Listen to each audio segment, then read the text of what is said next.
Assalamualaikum warahmatullahi wabarakatuh. Selamat datang di video saya kali ini. Nama saya Husnayani Nur Izati dari kelas KPI A1 dengan NIM 04020124. Baik teman-teman, di sini saya akan memenuhi tugas akhir semester mata kuliah hadis dakwah. Hari ini kita akan membahas sebuah hadis penting yang menjadi landasan dasar dakwah dalam Islam, yaitu hadis tentang perintah tabligh. Teman-teman, hadis ini itu termasuk ke dalam salah satu hadis besar yang diriwayatkan oleh Imam Bukhari. Mari kita simak hadisnya bersama-sama. Rasulullah SAW telah bersabda yang berbunyi, "Balighu anni walau ayah wa hadithu an bani Israil wala haraja. Wa man kadzaba alayya muta'ammidan falyatabawa maq'adahu minan nar." Yang artinya, sampaikanlah dariku walau hanya satu ayat, ceritakanlah dari Bani Israel dan tidak mengapa, dan barang siapa yang berdusta atas namaku dengan sengaja, maka hendaklah ia menempati tempat duduknya di neraka. Hadis ini dinilai oleh para ulama termasuk ke dalam hadis sahih. Dia diriwayatkan oleh Imam Bukhari, Tirmizi, dan Ahmad melalui jalur para perawi yang thiqat dan sanad yang bersambung.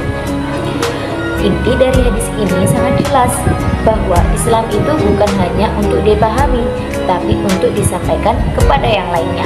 Meskipun walau hanya satu ayat, selama yang disampaikan itu benar, maka kita harus menyampaikannya kepada orang lain. Hadis ini memiliki 3 poin besar. Yang pertama, kewajiban menyampaikan ilmu.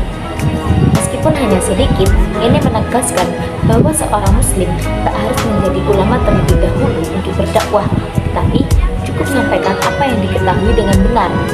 Yang kedua, bolehnya menceritakan kisah Bani Israel selama kisah yang disampaikan itu tidak bertentangan dengan ajaran Islam. Ini menunjukkan keluasan sumber belajar umat Islam. Lalu yang ketiga, hadis ini itu mengancam keras bagi pemalsu hadis yang menyebarkan ucapan palsu yang mengatasnamakan Nabi.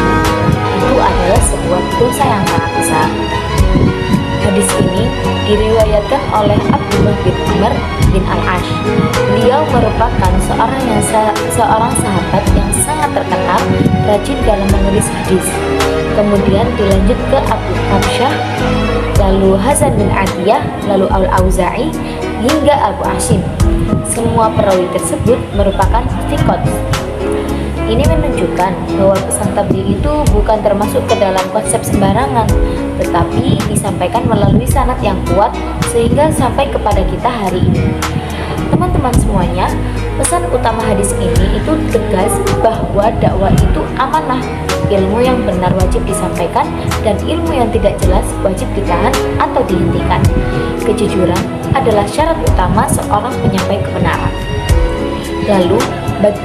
Lalu kemudian bagaimana kita mengamalkan hadis ini di era digital yang penuh informasi dan misinformasi?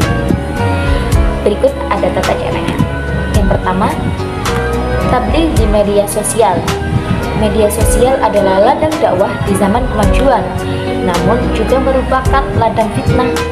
Saat kita membagikan konten keislaman, pastikan sumbernya itu sahih, dan kita juga harus selalu ingat, satu kesalahan bisa menyebar ke ribuan orang. Tabligh digital itu memerlukan integritas tinggi, lebih tinggi daripada sekedar mengejar like atau viral. Yang kedua, tabligh dalam kehidupan sehari-hari. Mengajarkan satu doa pada anak, satu ayat pada teman, atau satu nasihat pada tetangga adalah bentuk tabligh yang dicintai oleh Allah. Dakwah tidak harus besar, yang penting benar dan ikhlas. Inilah makna walau satu ayat, sederhana tapi bernilai besar. Yang ketiga, menahan diri dari menyebarkan hadis palsu. Di zaman forwarding cepat ini, hadis palsu itu sering beredar. Karena itu berhati-hatilah. Jadi, jika kalian ragu, maka ditahan. Lebih baik diam daripada menyampaikan kebohongan atas nama Nabi. Inilah bentuk tabligh yang bertanggung jawab.